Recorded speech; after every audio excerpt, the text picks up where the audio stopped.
All right, boys. Another day, another cut content from Any News. Any News. Thank you so much for the cut content once again. Today we got Subaru's new Dragon Blood curse and how Priscilla saved them. Interesting. Let's get some more information on that shit, bro. Cause I'm not gonna lie, I need more, bro. That was a little confusing. Let's go. I think it's safe to say Subaru got pretty lucky here. Definitely. Whereas Krush got turned into some apparent abomination, Subaru instead gained an enhanced mutated leg far stronger than it was before. He's kinda like Emiya from Heaven's Feel now. It's a bit too early to say whether this buff is here to stay, but for now it looks like Subaru will be making the most of it. Okay. As for what it is, well, that's what we're gonna talk about here. An apparent curse currently at odds with the existing curse already inside him. We'll go over that, then the details we didn't get to see from Subaru's adventure with Liliana and Priscilla. A lot of Priscilla's charm didn't make it into the anime. Okay. Before we get started though, if you're a fan of Melee from here or of other beasts with them, you already know what time it is. Get your bag, brother. I respect it. also, it'd be really cool if you can all show them some love. But now, let's talk about ReZero. Let's go. Episode 56, Conditions of the Night. Covering chapters 1 to 3 from volume 18 of the light Conditions novel. of the Night. Subaru's opening scene was actually pretty interesting since in comparison to the cryptic description we got in the novels, the way they visualized it here was amazing. Let me take a look at this. Any LN readers in here? Any LN readers? What the fuck? How do y'all feel when y'all read this shit, bro? What do you, like, it's like, oh my god, look at this, dude. How do you even try to, like, it's actually impressive. Like, you gotta really just start, like, visualizing this shit for yourself, bro. Imagination go crazy when you're reading, huh? Yeah, big brain moment. Novels, the way they visualized it here was amazing. We actually got to see the Curse of the Beast duke it out with the Curse of the Dragon. Curse of the Beast, Curse of the Dragon. Okay, so, like, that's what it is. They were battling each other, which is so okay. Actually got to see the Curse of the Beast duke it out with the Curse of the Dragon.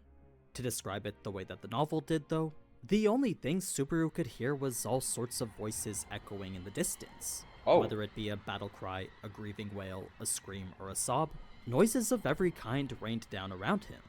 They swirled his head like some kind of vortex. If he had to explain it any way he could, to Subaru it was like someone he'd met after a long time was now opening up about everything, swallowing him whole in an unrelenting flood of noise. Eventually such noise started to make him lose track of where he even was, then after that his entire sense of self started to blur together. Who he was no longer felt distinct as countless voices overwhelmed his very being. Jeez. Those voices then became dark and stagnant, almost like they were trying to break down his identity next. It was as if they were trying to reduce him down to nothing. What in the fuck? Reduce him to basically fucking nothing? So, the more those voices overwhelmed him, the more Subaru sunk into that darkness, and the less he was able to resist the progressive deterioration of everything that was him. It was right as he was about to resign himself to that darkness that a thread bound around his core would reject it.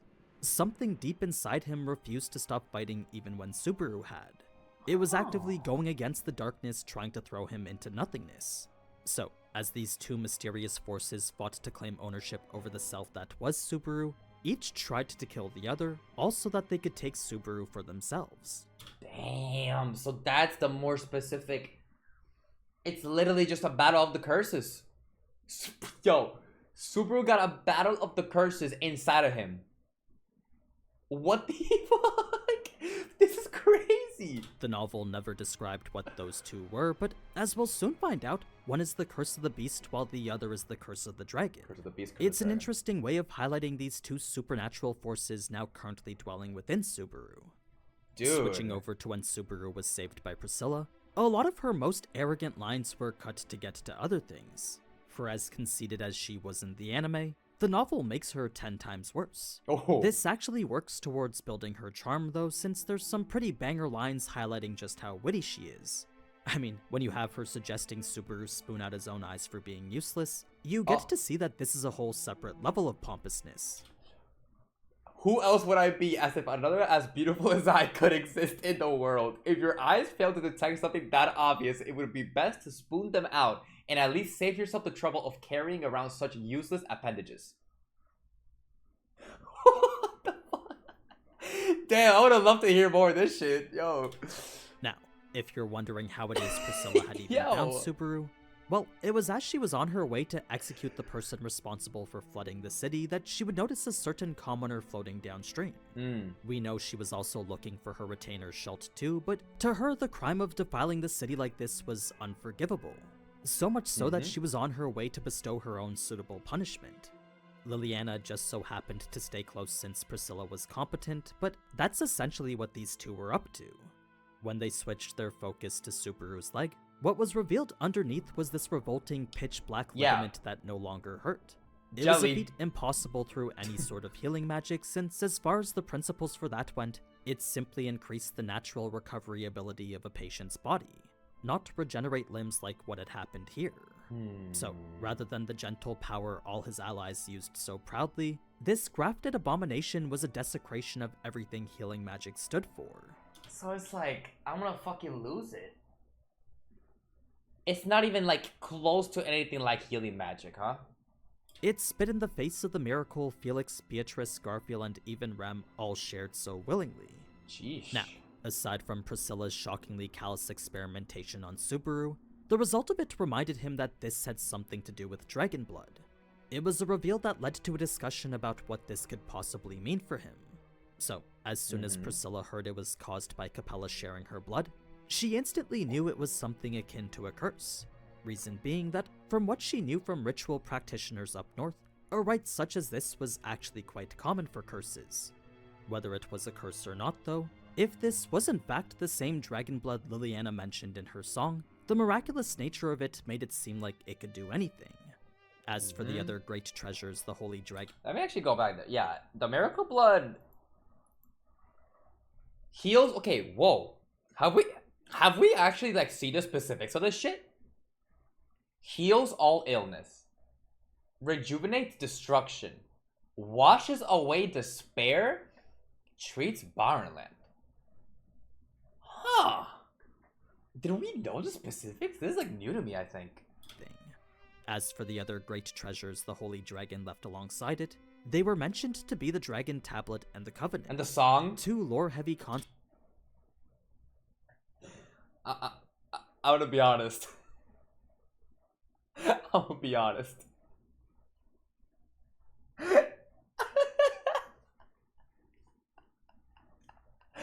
Bro, Liliana's song, man. Liliana's song, bro. Really? Okay. Except I'm sure we'll see more of in the future. My bad. To keep the focus on Subaru, though, the fact his neck didn't heal the same way that his leg did put into question just how much of a treasure the dragon blood really was. Like, if this was all it could do, then Priscilla couldn't help but mock the legend this sacred dragon was supposedly known for. This was an insult Liliana didn't take too kindly, since despite her non-confrontational nature, mocking the dragon was unacceptable. As a bard whose job was to sing and preserve the legends of the past, the holy dragon, who had the greatest legend of them all, was pretty much their biggest benefactor. It was essentially the one thing keeping them all employed. It's for that reason such slander wouldn't be tolerated, so in order to get Priscilla to retract her words, Liliana would request she cut off Subaru's head immediately. Since all this was just a simple matter of disbelief, to prove Priscilla wrong and verify the veracity of the dragon blood's power, all she needed to do was watch the dragon blood reattach Subaru's head to his body. Obviously, Subaru objected, but... Let me look at that illustration again. Where'd it go? Let me go back here. Priscilla to retract her words, Liliana would request she cut off Subaru's head immediately. Since all this was just a simple matter of disbelief, to prove Priscilla wrong and verify the veracity of the dragon blood's power, all she needed to do was watch the dragon blood reattach Subaru's head to his body. Obviously, Subaru objected, but an interaction like this was a nice comedic moment. I low-key missed it, I'm not gonna lie. I literally missed it. Oh, this right here. Oh, you're just talking about this. Oh, you're talking about this. Yeah. Oh, you're talking about this. I thought it was like something else here. Yeah. this right here. Yeah, I know, yeah. Subaru objected. To prove Priscilla wrong and verify the veracity of the Dragon Blood's power, all she needed to do was watch the Dragon Blood reattach Subaru's head to his body. Obviously, Subaru objected, but an interaction like this was a nice comedic moment after all that intense stuff with Capella. Yeah, that was horrible. That said, the main thing to take away was that healing was limited to Subaru's leg. Whether it's because of true dragon blood remains to be seen, but this wasn't the time for experimentation. Yeah, it makes sense. When discussed, it makes sense. It's just his leg, nothing else. Which would honestly, yeah, it's just on the leg, which is so interesting. So like, is it really that? Like, is it really that useful? I mean, I guess as long as he keeps getting that specific leg cut off, he'll heal it off every single time. But yeah. Discussing the flood the archbishops supposedly used as punishment, if it was in fact meant to be retaliation, then Priscilla found it to be rather half-hearted. If these archbishops were even half as evil as everyone made them out to be, then she was fully expecting something even more despicable. The fact that this was all they did, though, indicated to her that they likely valued their demands far more than causing suffering right now. Even so, at the end of the day, this still was another one of Subaru's failures. Had this been a younger version of himself, then back-to-back L's like this would have made him fall into despair for sure. Exactly. That's the difference between Subaru before and the Subaru now. Subaru before, some shit like this, he would have probably broke down, probably would have lost it. But now it's a complete opposite. He locks the fuck in, and he's just like, let's move forward. We go solve this. The mentality difference. It's all about that attitude, bro. That mentality, bro. Subaru's mentality has changed, man. I mean, he'd died to Sirius 3 times over, let Amelia get kidnapped by Regulus, had Beatrice fall into a coma, got toyed with by lust, then let the city be flooded out of retribution for his own actions. So, to him it— Bro. If you really put it like that. Dude. I think... Yo, high key, the cherry on top was Amelia getting taken because bro was literally dying over and fucking over in the beginning. That was horrible, by the way. The ways he died to fucking Sirius, dude. Dude, the way he was like getting choked, bro. Oh my fucking god, bro. And literally the very first death too against Sirius, dude. Gets Amelia taken, Betty gets cooked, like. That's how you know Subaru has changed and grown. One day, everything is happening back to back. It's all back to back. And Subaru is just still locked in and trying to move forward. Like, the mentality and just the character development of Subaru is fucking crazy, man. It was truly pathetic how little he'd accomplished. It's even after all that, though, that Subaru was still committed to pushing forward. If he was to compare it to what he went through during the witches' trials, all this was still nothing. Yo. It wasn't nearly enough to make him give up yet. That's when the three of them would get jumped by demi-beasts, which were a fundamentally different type of monster from demon beasts. As incomplete monsters from birth, it was only fitting to refer to them as such. Combine this with their inherently flawed designs, and what you get are creations made as if to mock the living. Their obvious defects were a clear indication that this was what their creator was going for. Luckily, this meant they were usually missing one or more of their senses, so that made dealing with them a whole lot easier. That said, they were still formidable enough monsters to take out civilians. So it was after Priscilla eliminated them with unexpected precision that there was a cutscene involving Subaru finding a civilian. He would rush over and perform the first aid Clint had taught him, stopping the bleeding and the unsung hero, Clint, bro. He gets no props. He gets no props in the anime. No shoutouts, no nothing, bro. Let Clint cook, bro. He's the reason my boy Subaru is in the place he is now, man. That there was a cutscene involving Subaru finding a civilian. He would rush over and perform the first aid Clint had taught him, stopping the bleeding and creating a splint for him. He would then carry this civilian back to a shelter, bringing us to this crucial scene with Liliana. A quick interesting thing to note before that, though, is this peculiar statement Priscilla made to Subaru before the shelter. He didn't understand what she meant by it, but I imagine it's because he has a tendency to show up when it matters most. Yeah, good timing. He always has good timing. But like, it's just weird that Priscilla's saying this though. Like, Ram said it, right? Ram has always praised Subaru's for good timing, but time, and again, you really do seem like a man with good timing. Like, if not for being saved by Priscilla or even coming across this injured civilian, Subaru never would have been able to find out that Sirius's authority was affecting everyone in the city. True. As for when he figured that out himself, the first hint was the frustration he started feeling towards Priscilla's indifference here. Since she was clearly unaffected by everyone's suffering, that level of disregard just didn't sit right with him. Her arrogant self-confidence had become so unbearable that all he wanted to do now was rip off the mask that she was hiding behind. Oh wow. This obviously wasn't how Subaru normally felt, so that ultimately led to his realization that this was wrath. If you're wondering why Priscilla remained unaffected herself, right. Well, her ego was so strong and sympathy for others so non-existent that to Subaru he felt the sharing of emotions was practically impossible for her. What? That's why the fuck she's just not affected because of her fucking what? Dude. She literally just yo, is this base as fuck? It was the only reasonable explanation that could justify her resistance to it. What the fuck? Now, seeing it affect all these people down here also helped Subaru realize his understanding of it was far too simple. What I mean is that before, Sirius explained her authority as a power allowing people to understand each other, but after seeing this, Subaru knew it was a power that forced people to isolate themselves. With the way its resonance strengthened when more people were around, it was only natural people would start to avoid each other once fear and unease took over. Correct. So if the first instinct of everyone was to remain alone, then there was really no fellowship behind Sirius's power at all. Luckily, Liliana's music resonated with people's very souls, stealing their hearts back and returning it to them. It was a power she was well aware she possessed, making it extremely convenient that Priscilla just so happened to be going from shelter to shelter. This left Subaru with a whole new sense of motivation, since by knowing he could trust these two to defuse the situation at all the shelters, it allowed him to focus on taking on the main problems. Yeah. So, although so much had gone wrong already, Subaru was committed to turning everything around no matter what.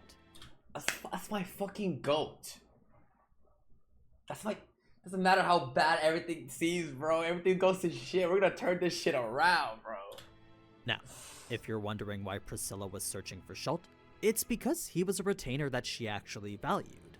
Al she knew could take care of herself, but Schult was someone she felt personally responsible for. His charm was also something she deemed irreplaceable, so finding him was on the top of her list of priorities. Okay. This brings us now to Subaru's encounter with the demi-beasts, which through lots of running, went to prove his right leg was far better than he could have ever imagined. Yeah. He could feel it was way more fit than it ever was before.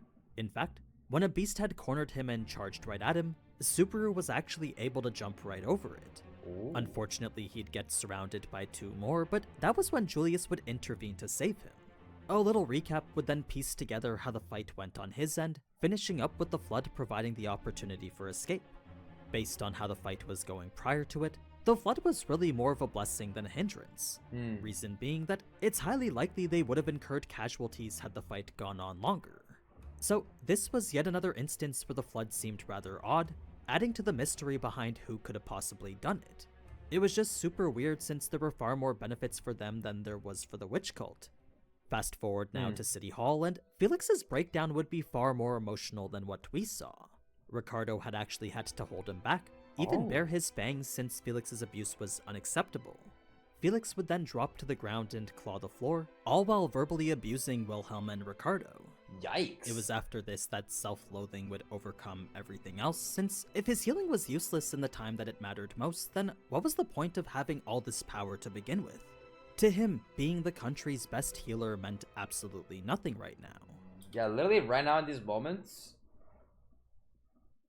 I think Felix has some valid crash outs right now, I ain't gonna lie. With like a lot of, like Krush gets clapped up again. She gets cooked again, bro, and your healing is just like at times just like useless. Even though you're like the best healer, like if it's something like the Grim Reaper blessing, right? Like if it's like the Grim Reaper shit, you can't do like it's just stuff like that, bro. Like of course it'll crash out, man. Of course it'll get mad, man.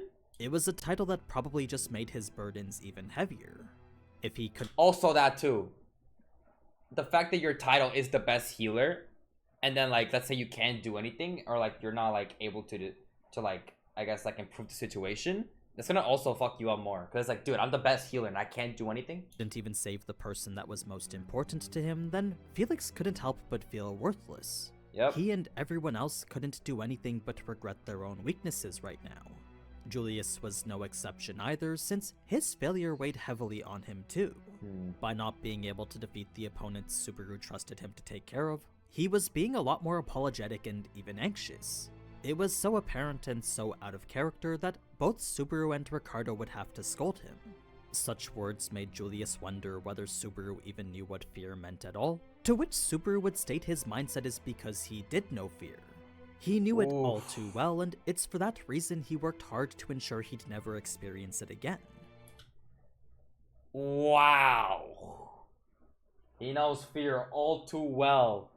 So he knows how not to not experience it again. God damn.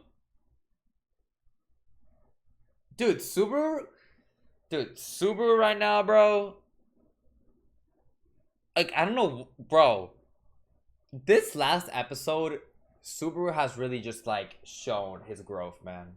And I've already been glazing Subaru, and I've already like said this many times of like how his growth has really just been insane. But this episode specifically, it's just like highlighted, bro. You can really see that shit. So, despite Subaru being painfully aware of everything that went wrong, it's his reflection on those failures that make it possible to keep moving forward. Yeah. Reason being that, to him, the scariest thing in the world was losing the connection shared with someone precious.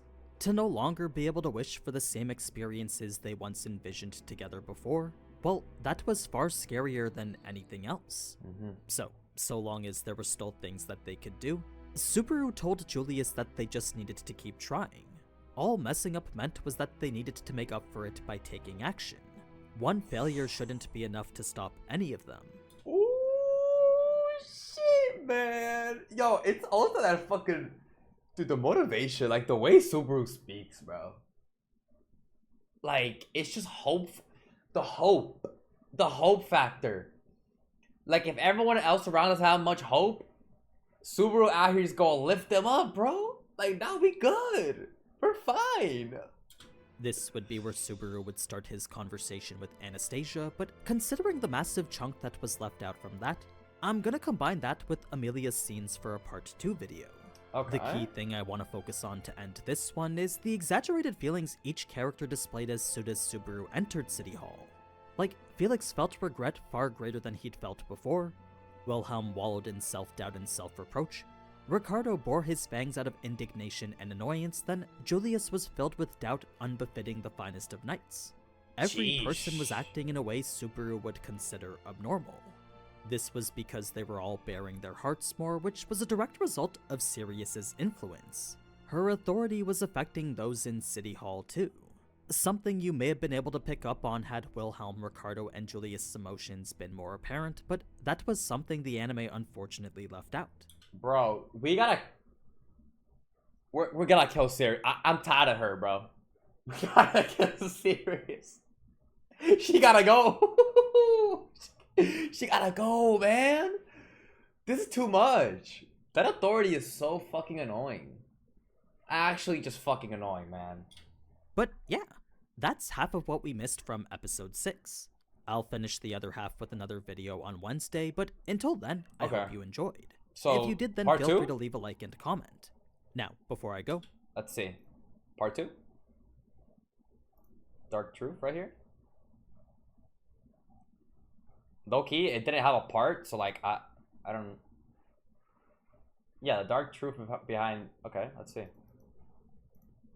Whoa, why is it not playing? Episode 7 scenes? Oh.